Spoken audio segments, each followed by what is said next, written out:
श्रीगुरुवे नमः। शङ्करं शङ्कराचार्यं केशवं बादरायणं सूत्रभाष्यकृतो वन्दे भगवन्तो पुनः पुनः। ओम शांति शांति शांति। प्रणाम भगवान। श्री विचार सागर दर्पण स्वामी श्री मनोहरानंद जी महाराज का दिव्य ग्रंथ, जिसमें भगवान हमारा जो है दृष्टि सृष्टिवाद चल रहा है और बहुत सुंदर जिज्ञासु की शंकाएं और गुरु जी के समाधान। तो आज पेज नंबर 6 से जिज्ञासु की शंका है, भगवान स्वप्न में तो मुझे समझ में आ गया कि पदार्थ और उनके ज्ञान अर्थात दृष्टि व सृष्टि दोनों मन के ही परिणाम हैं। दृष्टि का मतलब ज्ञान और सृष्टि का मतलब पदार्थ, अर्थात मन ही दोनों के रूप में परिणत होता है। इसलिए स्वप्न को मानस संसार कहते हैं। मानस संसार से मतलब कि जैसे हम अपनी भाषा में कह सकते हैं कि ख्याली दुनिया है। परंतु रस्सी में सांप तो मन का परिणाम नहीं अपितु अविद्या का परिणाम है। यह आपने अनिर्वचनीय ख्याति के प्रसंग में समझाया था।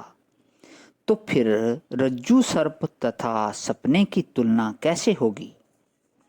तो गुरुजी समाधान देते हैं कि हे तात, यद्यपि स्वप्न के पदार्थ और उनका ज्ञान दोनों अंतःकरण के परिणाम हैं, अंतःकरण में मन के परिणाम हैं, और रस्सी में सर्प तथा उसका ज्ञान दोनों अविद्या के परिणाम हैं।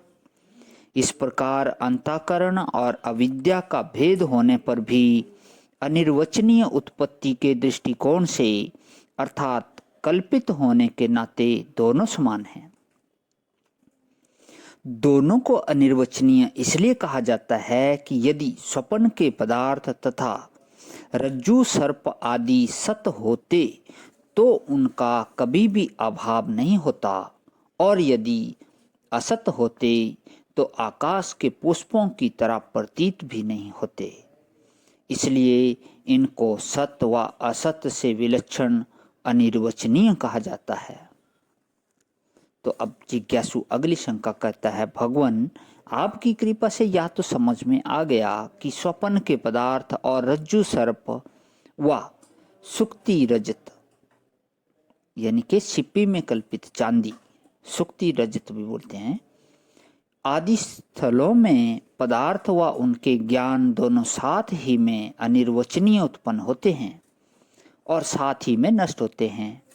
इसी कारण उनकी ज्ञात सत्ता मानी जाती है। किंतु भगवान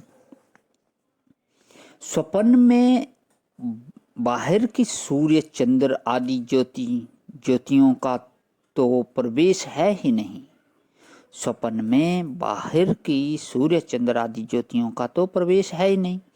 आंख कान आदि 5 ज्ञानेंद्रिय रूप ज्योतियां भी उपसंहरित हो जाती हैं, यानी कि उपसंहरित का मतलब कि लीन हो जाती हैं, तथा जागृत अवस्था के संस्कारों में से जो संस्कार फल देने के लिए सम्मुख होते हैं अर्थात उद्बुद्ध होते हैं,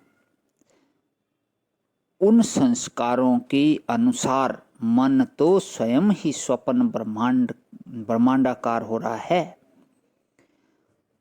इसको दोबारा से लेता हूँ भगवान की जागृत अवस्था के संस्कारों में जो संस्कार फल देने के लिए सम्मुख होते हैं अर्थात उद्बुद्ध होते हैं, यानी कि उद्बुद्ध से मतलब जगते हैं, उन संस्कारों के अनुसार मन तो स्वयं ही स्वप्न ब्रह्मांडाकार हो रहा है, क्योंकि मन को स्वप्न संसार का उपादान कारण माना जाता है।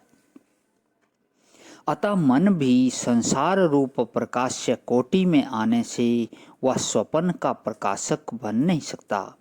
फिर भगवान उन स्वप्न के शब्द स्पर्श आदि विषयों को और उनके देखना सुनना आदि ज्ञानों को कौन प्रकाशित करता है, अर्थात ये किसके द्वारा भाषित होते हैं? गुरुजी उत्तर देते हैं कि हे तात, तुमने बिल्कुल ठीक कहा कि सपने में और कोई ज्ञान का बाह्य साधन नहीं है। इंद्रिय आदि ज्योतियों की भी वहाँ गति नहीं है या पहुँच नहीं है, फिर भी स्वप्न के पदार्थ भासमान होते हैं, तो उनको प्रकाशित करने वाली कौन ज्योति है? इस प्रश्न के उत्तर में श्रुतियाँ स्वयं बतलाती हैं कि अंताय पुरुषः स्वयं ज्योति, अर्थात यहाँ स्वप्न में यह पुरुष रूप आत्मा ही स्वयं ज्योति स्वरूप है।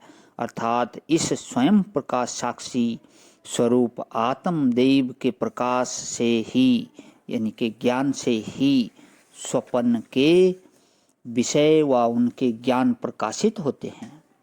इसलिए स्वप्न ब्रह्मांड को साक्षी द्वारा प्रकाशित होने योग्य कहते हैं। इसी प्रकार जितनी भी मानसिक स्थूल अवस्थाएं, सुख दुख, चिंता, राग, द्वेष व मनोराज्य आदि, ये सब साक्षी भाष्य हैं।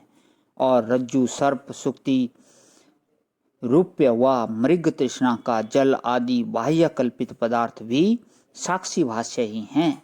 जितने पदार्थ साक्षी भाष्य होते हैं वे सब ज्ञान काल में ही उत्पन्न होते हैं और ज्ञान के साथ ही नष्ट होते हैं। इसलिए उनको दृष्टि सृष्टि कहा जाता है, या उनको दृष्टि समकाल सृष्टि कहा जाता है।